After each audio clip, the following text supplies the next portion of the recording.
that's a good question. I had a lot of stage fright. Okay, here's a tip from Dar Williams.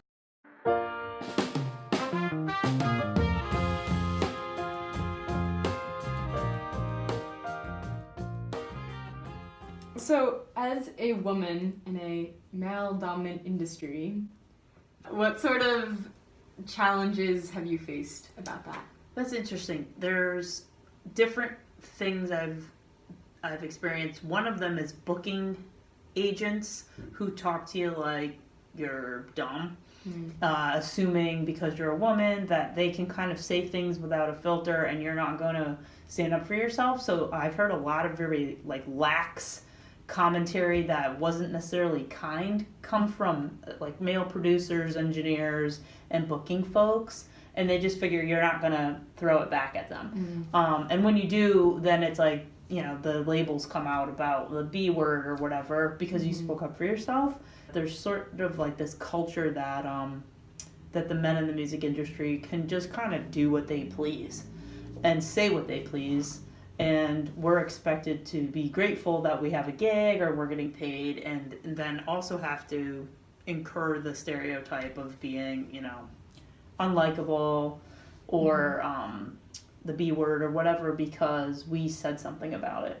That's one main friction that I kind of want to work with other women about, talk to other women about, and I think we need to push back on that more. But that's a small step in a really much bigger picture of a completely male-dominated field or industry that, there's a lot more going on than just words being said, but from my experience, the most challenging have been the day-to-day trying to get my art out there and hearing all these belittling or microaggressive comments and having to kind of eat it just to get my art heard and to be able to be present at a gig. One thing I'll do is I'll call a friend that I trust. I have a few female songwriter friends that I call and say, what do I do about this? Do you hear this the same way I'm hearing it? Or are you as offended as I am? Yeah. Is it me? Try to get a little bit of clarity, feedback from someone else, and then have a response. Sometimes in the moment, I just, maybe say something that I need to say and have to deal with some aggression or leaving a gig. Rarely, but have had to say, no thanks, this isn't the right fit for me. And that's okay. And then I have to know that I'm not going to work with that particular person anymore. And I have to be willing to know that I've kind of shortened my network because I'm not willing to work with that individual. Sometimes I know what I say won't correct the person's behavior. Right. So it's really about a choice of whether or not I want to work with that individual. What aspects of songwriting are you focusing on improving right now? I need to work on verses. I get stuck in writing verses that kind of get forced into rhymes. And I wish I had a little more comfort with just putting down what I want to say and then worrying about if it rhymes or not later. Is that as important as, getting out lyrics that I have feelings about? So I will often write really great hooks and choruses and have a lot of them sitting in a notebook with no verses because I'm frustrated that they sound too sing-songy or cliche and not as natural. So if you have any verse tips, send them my way. Will do. What do you do when you're writing a song and you get stuck and you don't know where to go? Okay, here's a tip from Dar Williams. Oh. She always says, take it for a walk. I used to previously kind of labor. She's try this, go for a walk, do something completely different, wash the dishes, sweep the floor, just something non-intellectual. And it, the melody and the lyrics persist. They kind of pop through when you least expect it because you've distracted yourself.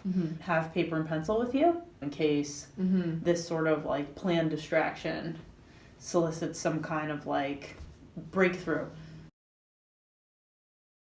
What advice would you give to young female songwriters just starting out? It's a good one. Find places to play that you're comfortable, whether it's at church or open mics or some kind of community where you can regularly bring your songs. It's great to play alone, but my songwriting changed immensely when I started to share it with people that I trusted, and I also heard what their process was. And the other is honestly practice. The more and more you practice a song, it's always fascinating to me that you think the song's done and it has like a life cycle to it and it continues to change. So I have songs that I wrote 10 years ago that sound way different than they did in the beginning, and the recorded version is now different than how I perform it because my sort of interaction with the song continues to change it. And there's several versions of the song: the fast version, the slow version, the autopilot version, the you can't tell I'm sick and my voice hurts version, and then there's like when I'm really into it version. I recommend keeping it fresh and like kind of letting go a little bit and seeing where things end up.